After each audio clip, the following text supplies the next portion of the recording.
Roman law, a foundation of Roman and European civilization, and arguably today, also of the global world order. This indeed is one of those grand claims that are actually factual, and everyone, whether historically pro or anti-Roman, could at least appreciate Roman influences in our law today, after its rediscovery in the West in 11th century Bologna.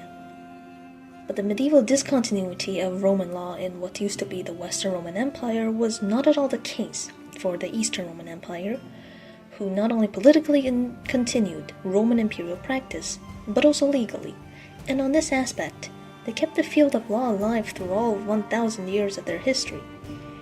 It might not seem so, since we, shaped by popular media coverage, have this impression that Justinian compiled all of past Roman law since the 12 Tables, bravo to him and the Tribonian, then the later Eastern Romans just sort of chilled and kept using that Corpus Civilis for the rest of their existence.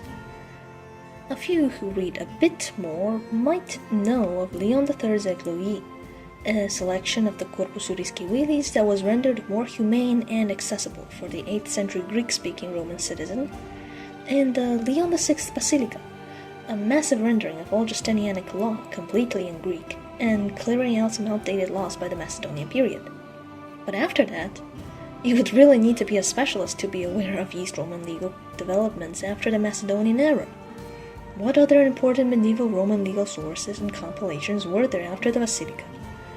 Well, I have introduced you to the Civilis of Konstantinos Armenopoulos, a 14th century judge from Thessaloniki whose work became a foundation of law within the Rum Millet, the conquered Roman and Orthodox peoples of the Ottoman Empire.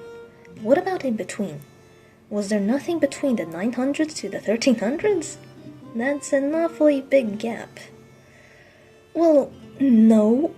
I have talked about litigation in the Despotate of Epirus due to the importance of their polymath judge, Dimitrios Komatinos, but other than that, it is my fault for neglecting the developments of Roman law in this wide period. Mea culpa.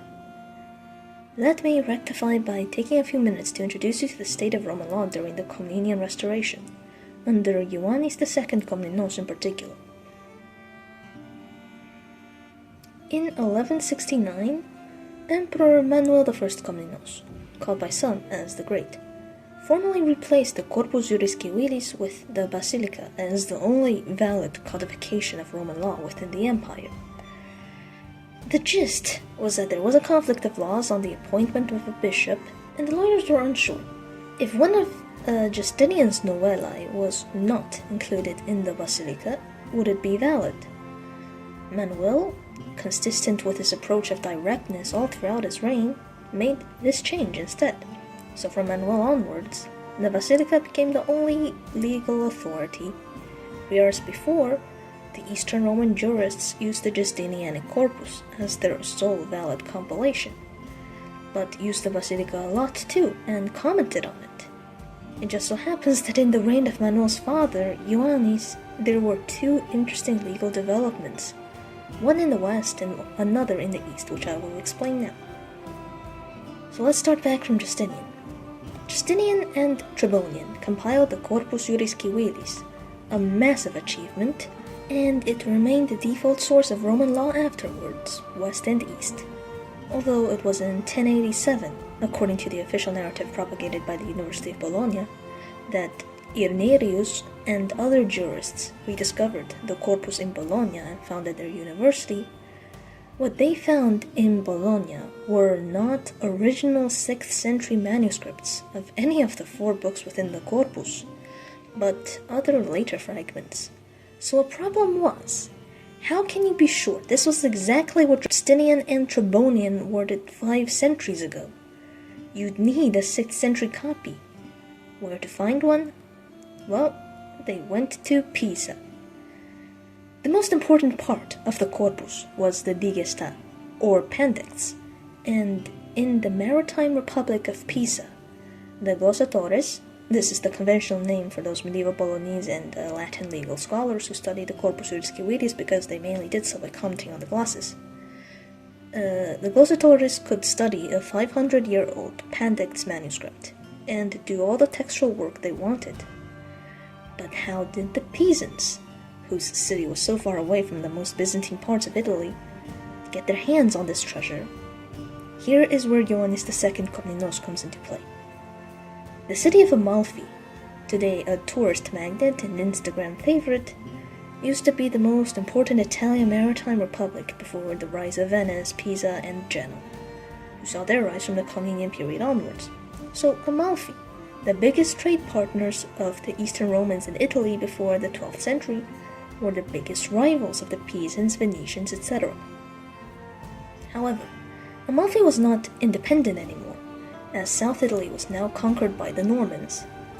In the 1130s, the Sicilian Normans, under their king, Roger II, was being aggressive to the Roman Empire of the East, so Ioannes allied with North Italian powers, Pisa, Venice, and the German Emperor, to constrain the Normans, and this policy worked marvelously.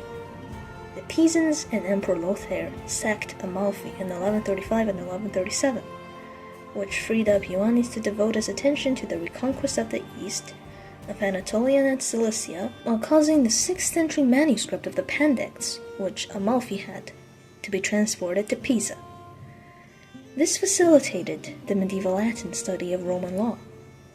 Over time, power balance in Tuscany shifted to the Republic of Florence, who gave Pisa a taste of her own medicine and ran off with the Pandects, now hidden away in the Biblioteca Laurentiana in Florence.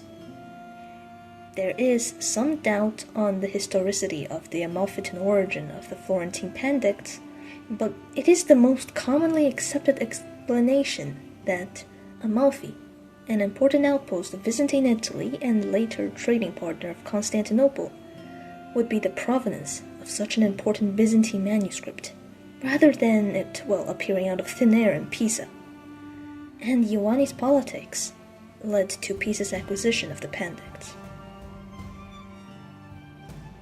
Now, on to more concrete things. What did Roman legislation actually look like in the court of Ioannes II Komnenos? We associate him with just his campaigns, his reconquests, while he left domestic administration to others, but recent research had shown that he paid much more attention to home than we gave him credit for. A few years after the Pisans sacked Amalfi and snatched the Pandects, in the intellectual milieu of the Komnenian court in around 1142, the Ecloga Basilicorum was written by an unknown author, but suspected to be the Komnenian jurist and teacher, Konstantinos Theodoritis, or at least someone related to him, based on stylistic similarities. However, the author is not so important, it's the content that interests us. The Ecloga Basilicorum was, as its Latin name implies, quite literally something of a combination of the functions of the Eclogi and the content of the Basilika, a selection of the first 10 books of the Basilika that is commentated on and explained, as if to law students. The author might have been a law teacher in Constantinople.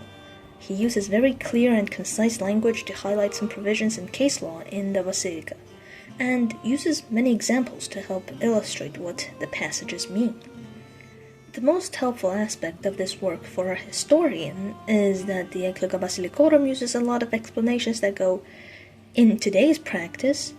So, when commenting on 10th and 6th century Roman legislation, the author takes care to show what contemporary Roman jurists did in the 12th century, which offers fascinating insight on the entire evolution of Roman law up until this point, and how Roman law was a living field, with a life stretching back to the 400s BC, because although the Ecloga Basilicorum is just a commentary on the passages of the Basilika is itself literally just the Corpus Iuris slightly reorganized in Greek, and the Corpus itself, when compiled by Justinian's legal team, was not some sort of innovation, but the most complete state of Roman law as it was in the 6th century, after 1,000 years of development since the 12 tables of the 5th century BC.